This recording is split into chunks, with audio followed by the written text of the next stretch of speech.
అందరికీ నమస్కారం అండి. నేను మీ నాగపద్మను. చందమామ కథలో ఒక కథ, పనిమంతురాలు. అయితే మరి రంగాపురం అనే ఊరిలో రామయ్య గారు అనే ఒక ఆయన ఉన్నారన్నమాట. ఆయనకి ఏడుగురు కొడుకులు. ఏడుగురు కొడుకులైతే వాళ్ళకి ఆయన పెద్ద షావుకారు, పెద్ద వ్యాపారం చేస్తున్నాడు అనమాట.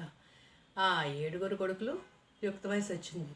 యుక్త వయసు వస్తే ఆరుగురు కొడుకులకు కూడా పెళ్ళిళ్ళు చేసేసాడు. ఆయనకు ముందు నుంచి కూడా ఒక కోరిక ఉంది. ఏమిటంటే 60 సంవత్సరాలు దాటిన తర్వాత షష్ఠి పూజ చేసుకోవాలని. ఆయనకి అప్పటికి 60 సంవత్సరాలు వచ్చేసాయన్నమాట. వచ్చేస్తేనే ఆరుగురు కోడళ్ళు కూడా ఇంట్లో కలకల్లాడుతూ తిరుగుతున్నారు. అయితే మరి ఆయనకి ఆ కోరిక నెరవేరాలి కదా. ఇంకా మిగిలిపోయింది ఎవరు? ఒక కొడుకు అనమాట. ఇంకొక కొడుకు ఉండిపోయాడు. ఏడో కొడుకు కూడా పెళ్లి చేస్తే చక్కగా ఏడుగురు కొడుకులతో ఏడుగురు కోడలతో తన షష్ఠిపూర్తి మహోత్సవం చేసుకోవాలని చాలా ఆశపడ్డాడనమాట. అలా అనుకుని వెంటనే ఏం చేశాడంటే ఏడో కొడుక్కి సంబంధం కోసము చూశాడు. చూస్తే చాలా హడావడిగా చూసుకుంటూ తిరిగాడు అనమాట. వీడు కూడా పెళ్లి చేసేస్తే చక్కగా బాగుంటుంది కదా అనుకున్నాడు. అనుకుని ఏం చేశారంటే మనం ఏం చేస్తాం మనము పెళ్ళిళ్ళ పేరని పిలుస్తాం కదా.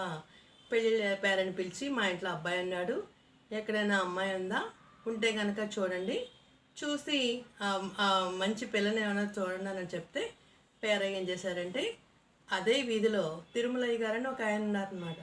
ఆయన పక్క వీధిలోనే ఉంటాడు ఆయన. అయితే ఆయనకు ఒక కూతురు ఉంది. ఆ అమ్మాయి చాలా అందంగా ఉంటుందండి. చాలా అందంగా ఉంటుంది, చక్కగా మాట్లాడుతుంది. కానీ తల్లిదండ్రుల గారాబం వల్ల ఏ పని చేయడం చేతకాలేదన్నమాట ఆమెకి. అప్పుడు ఏమైందంటే ఆమె సరే తండ్రి ఏం చేశారంటే మంచి డబ్బున్న సంబంధము ఇది, మన షావుకారు గారు అయితే బాగా చూసుకుంటారు మన పిల్లని అని పేరయ్య గారితో కబురు పంపాడనమాట. అయితే షావుకారు విని ఊరుకున్నాడు. షావుకారు భార్య మాత్రం ఏమందంటే ఆ అమ్మాయికి బొత్తిగా పని ఏం రాదు, ఎలాగా మరి ఏ పని చేయకుండా అంటే ఎలా కుదురుతుందండి అని అందనమాట. అంటే షావుకారు గారు ఏమన్నారంటే ఎందుకే మనం చూసుకుందాంలే అని అన్నారనమాట. అయితే అప్పుడు షావుకారు గారికి ఏది ఉంది మనసులో ఆయనకి, ఎలాగైనా సరే వెంటనే ఆయనకి షష్ఠి పూజ చేంజ్ చేసుకోవాలని కోరిక బాగా బలంగా ఉందన్నమాట. ఇంకా ఏమి ఆలోచించకుండా అతను ఏం చేశాడంటే పెళ్ళి పేరని పిలిచి ఆ అమ్మాయికి కూడా వివాహం చేసాడు. ఆ కొడుకు కూడా పెళ్ళైపోతే అప్పుడు అక్కడ ఏమైందంటే భార్య అంది, షావుకారు గారి భార్య, ఆ అమ్మాయికి ఏ పని రాదు కదా అని అంటే ఏం పర్లేదులే, పెళ్ళేందో నెమ్మదిగా నేర్చుకుంటుందిలే అని అనుకున్నారనమాట. అయితే ఈ లోపల షష్ఠిపూర్తి మహోత్సవం దగ్గరకు వచ్చేస్తే అక్కడ ఏమైందంటే అత్తగారు మామగారు కొడుకుని కోళ్ళని అందరినీ పిలిచారనమాట. పిలిచి అమ్మ మీరు ఏం చేస్తారు, ఏమేం పనులు చేస్తారు అని అడిగారనమాట. అయితే కోడలు అత్తవారింటికి వచ్చిన దగ్గర నుంచి ఆఖరి కోడలు ఏ పని చేయట్లా, అసలు గదిలోంచి బయటకు రాదు, నీట్గా ముస్తాబవుద్ది, చీర నలగకుండా ఉంటుంది, ఎంతసేపు అలాగ పుస్తకాలు చదువుకుంటూను గదిలోంచి బయటకు వచ్చేది కాదనమాట. మిగతా తోటికోళ్ళందరికీ చాలా కోపంగా ఉండేది. ఏమిటి మన ఆఖరి తోటికోళ్ళు ఎవరితో కలవట్లేదు, మనతో మాట్లాడట్లేదు, ఏ పని చేయట్లేదని అత్తగారికి చెప్పారనమాట. చెప్తే అత్తగారు చేద్దాంలేండి, కంగారు పడుకు, కొత్త కోడలు కదా, నెమ్మదిగా ఆమె మారుతుందిలే అని అనుకున్నారనమాట. అనుకుంటేనే ఈ షష్ఠిపూర్తి మహోత్సవం అప్పుడు దగ్గరికి వచ్చేసింది. ఇంకా వచ్చేస్తే మరి వచ్చిన వాళ్ళని ఆదరించాలి కదా. ఏడుగురు కోడళ్ళు ఉన్నారు కదా. అప్పుడు మామగారు అత్తగారు పిలిచారనమాట. పిలిచి ఏమన్నారంటే అమ్మ ఎవరెవరు ఏ పనులు చేస్తారు అని అడిగారనమాట. అడిగితేనే పెద్ద కోళ్ళు అంది, అత్తయ్య గారు నేను ఆకులు వేస్తానండి అంది.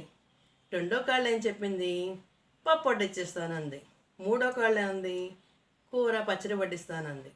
నాలుగో కోళ్ళు ఏం చెప్పిందంటే బూర్లు పెడతానంది. ఐదో కోళ్ళు పులిహోర పెడతానంది. ఆరో కోళ్ళేమో ఏంటందంటే వాళ్ళందరికీ కూడా స్వీట్స్ అన్నీ అందజేస్తానని చెప్పిందనమాట.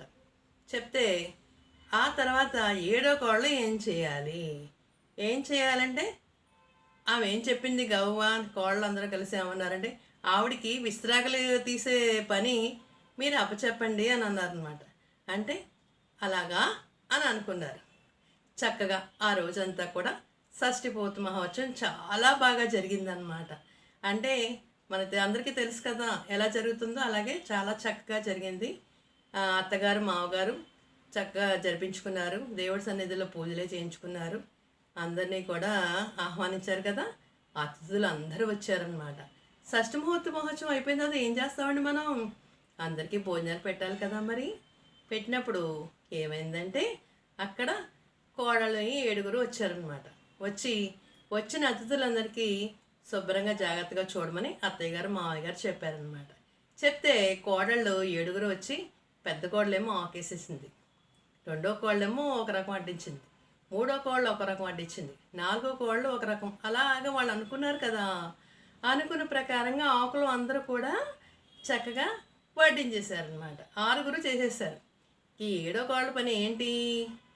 తను ఏమన్నది, నేను ఆకులన్నీ ఎత్తేస్తానండి అని అంది కదా. అందుకని ఇలాగ 6 వడ్డించిన ఆకుల్ని వాళ్ళు తినకుండానే మొత్తం అంతా చాపకిని చుట్టేసేసి ఆ చుట్టిన దాన్ని తీసుకెళ్ళి బుట్టలో పడేసింది అనమాట. అప్పుడు వచ్చిన వాళ్ళందరూ చాలా కోపడ్డారు. ఏంటి ఇది ఇలా చేస్తుంది ఏమిటి, ఈ పని ఏంటి ఇలా ఉంది, ఈ పద్ధతి ఏంటి, అయ్యో వచ్చిన వాళ్ళందరినీ కూడా ఆదరించకుండా భోజనాలు పెట్టకుండా ఇదేం పద్ధతి అని అనుకుని అందరూ కూడా చాలా కోపడ్డారనమాట. ఎవరు కూడా భోజనాలు చేయకుండా అక్కడి నుంచే వెళ్ళిపోయారు. అత్తగారికి మామగారికి చాలా బాధ కలిగింది. మరి మన ఇంట్లో ఏదైనా ఫంక్షన్ జరిగినప్పుడు మనం ఏం చేస్తామండి? చక్కగా అందరినీ పిలిచినప్పుడు భోజనాలే పెట్టి చక్కగా వాళ్ళతో తాంబూలం ఇచ్చి ఒక జాకెట్ ముక్క ఏదో ఇచ్చి పంపిస్తాం కదా. మరి వాళ్ళు అలా చేయకుండా ఈ 7వ కోళ్ళు ఇలా ఆకులు తెచ్చి పడేయడంతోనే అందరూ కోపగించి ఎవరిళ్ళకి వాళ్ళు వెళ్ళిపోయారనమాట. వెళ్ళిపోతే షావుకారు చాలా బాధపడ్డారు. ఇలాంటి పరిస్థితి వచ్చిందేంటా బాబు అని అనుకుని 7వ కోళ్ళు తనని పిలిచారనమాట. పిలిచి చూడు నాయనా, మీ అమ్మాయి ఎలా చేసిందో, ఇలా చేస్తే నేను ఎలాగ నెగ్గు రాగలుగుతాను, నా పిల్లాడు మాత్రం ఎలా చేసుకోగలుగుతాడు, కాబట్టి మీరేం చేస్తారంటే వెంటనే ఈ అమ్మాయిని మీ ఇంటికి తీసుకెళ్ళి అన్ని పనులు చక్కగా నేర్పించి కోడళ్ళందరూ కలిసిమెలిసి పని చేసుకునేలాగా మీరు అవకాశాన్ని కల్పించాలని చెప్పేసరికి తండ్రి ఏం చేశారంటే వెంటనే వాళ్ళ ఇంటికి తీసుకెళ్ళి అమ్మాయిని పొద్దున్నే ఉదయాన్నే లేపడము చక్కగా అన్ని పనులు నేర్పించడము చక్కగా చేసి అన్నిటికన్నా పనిముద్దమ్మ అని చెప్పి నేర్పించి ప్రతి విషయంలోనూ కూడా ఆమెకి చేదోడు వాదుగాడుగా ఉండి కష్టం అనేది లేకుండా ఎలా వంట చేయాలి, ఎలా సర్దుకోవాలి, ఇల్లు ఎలా సర్దుకోవాలి, ఎలా ఉండాలనే విషయాలన్నీ కూడా ఆమెకి దగ్గరుండి తండ్రి నేర్పించి ఆమెని మళ్ళీ అత్తారింటి తీసుకొచ్చి అక్కడ వదిలిపెట్టాడనమాట. చూసారా మరి కథ? మరి అయితే ఎలా ఉందండి ఇది? మరి చూసారా, పనులు చేత కాకపోతే ఏ పని చేయకపోతే ఎవరైనా ఊరుకుంటారా అండి? అందులో ఒకప్పుడు పూర్వం అత్తామాకోళ్ళు కలిసిమెలిసి ఉన్న టైంలో అయితే చాలా ఇబ్బందిగా ఉండేది. వాళ్ళు కలిసి ఉండకపోతే చాలా కష్టం కదండి.